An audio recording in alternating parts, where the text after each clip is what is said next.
प्रिय भक्तों, हरे कृष्णा, राधे राधे, जय श्री सीताराम। प्रिय भक्तों, जब हम भगवान के प्रेम में उनके लिए गीत गाते हैं, भजन गाते हैं, तो भाव के द्वारा गाया हुआ गीत भगवान को बहुत प्रिय लगता है। एक समय की बात है, एक माली की लड़की थी। वह माली की लड़की बैगन के खेत में बैगन तोड़ते समय गीत गोविंद के 5वें सर्ग के पद गा रही थी। वो पद कैसा था? धीरे समीरे यमुना तीरे वसति वने बनमाली।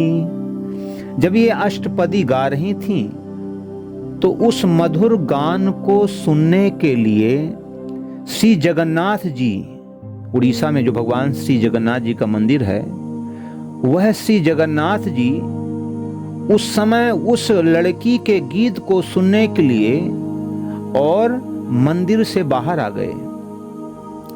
और जहां से वह आवाज आ रही थी, उस मधुर गान को सुनने के लिए भगवान चल पड़े। उस समय भगवान के श्री अंगों पर महीन एवं ढीली पोशाक धारण की हुई थी। और भगवान जब वहां पर गए और उस लड़की को गीत गोविंद गाते सुना तो प्रेम के बस बेसुध होकर भगवान इतने प्रेम में अधीर हो गए कि लड़की के पीछे पीछे घूमने लगे। और जब घूम रहे थे तो कांटों में उलझकर श्री जगन्नाथ जी के वस्त्र फट गए। उस लड़की के गान को भगवान सुन करके इतने भाव विभोर हो गए। और जब लड़की अपने खेत का काम करके गीत बंद करके, गीत गाना बंद करके जब वो घर चली गई तो भगवान भी अपने मंदिर में आ गए। लेकिन जब पुजारियों ने पट खोला और भगवान श्री जगन्नाथ जी के फटे वस्त्रों को देखा तो उन्हें बड़ा आश्चर्य हुआ। उन्होंने राजा को बुलाया, राजा भी आए। पुरी के जो राजा थे, जगन्नाथपुरी के, वह भी आए। उन्होंने पूछा, ये कैसे हुआ? ये भगवान के वस्त्र किसने फाड़े? और ठाकुर जी के वस्त्र ऐसे कैसे हो सकते हैं? पुजारियों ने कहा कि महाराज, हमें कुछ भी मालूम नहीं है। हमने तो वस्त्र अच्छे पहनाए थे, पर ये वस्त्र कैसे फट गए हमें नहीं पता। तब भगवान स्वयं जगन्नाथ जी उस श्री विग्रह से प्रकट होकर के बोलने लगे कि हे राजा, तुम्हारे राज में एक लड़की है जो बहुत मधुर गाती है और गीत गोविंद के भजन गा रही थी। तो मैं उसके मुख से उस लड़की के गीत को सुनने के लिए मैं खेत में चला गया था। वहां मेरे वस्त्र फट गए। जब राजा ने भगवान के मुखारविंद से स्वयं यह बात सुनी तो वह राजा बहुत प्रसन्न हुआ। और राजा ने उस लड़की को बुलाने के लिए कहारों को पालकी लेके भेजा कि जाओ उस लड़की को इस पालकी पर बैठाकर बड़े सम्मान से लेके आओ। अब कहार जो है उस लड़की के घर गए और उसको पालकी पर बैठा करके बड़े सम्मान के साथ जब लेकर के आए और उस लड़की ने आकर ठाकुर जी के सामने नृत्य करते हुए उसी अष्टपदी को अर्थात उसी गीत को गाकर जब सुनाया तो भगवान श्री जगन्नाथ जी अत्यंत प्रसन्न हो गए।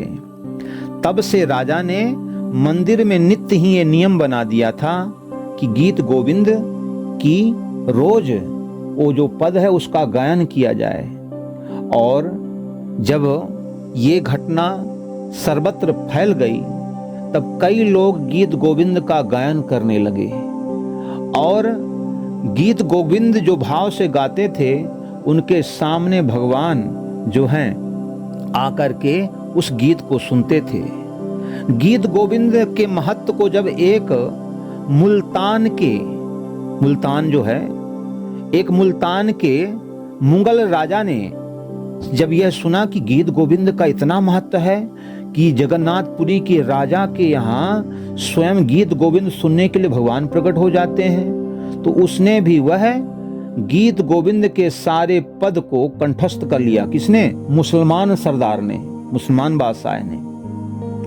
और वह भी जब कंठस्थ कर लिया और भगवान जगन्नाथ जी के लिए गीत गाने लगा, उस समय घोड़े पर जब चढ़ करके चलता था वह सरदार, और घोड़े पर चलता था और गीत गोविंद गाता था, तो घोड़े पर भगवान भी आकर बैठ जाते थे और उस मुगल सरदार के मुख से गाए गीत गोविंद के पदों को बड़े प्रेम से सुनते थे। एक दिन उस बादशाह ने भगवान को अपने बगल में नहीं बैठाया, आसन नहीं रखा, तो भगवान उसके घोड़े के आगे आगे चलते हुए गीत गोविंद सुनने लगे। तो भगवान के लिए जो हम कोई पद गाते हैं, गीत गाते हैं, तो भगवान हमसे बहुत प्रसन्न होते हैं, क्योंकि भगवान स्वयं कहते हैं, राम ही केवल प्रेम पियारा, जान ले ही जो जाननी हारा। भगवान को तो प्रेम प्रिय है, चाहे आप जैसे भी गाओ, टूटा गाओ, फूटा गाओ, अच्छा गाओ, बुरा गाओ, लेकिन भगवान के लिए गाओ, भगवान का भाव से गीत गाओ, तो भगवान बहुत प्रसन्न होते हैं।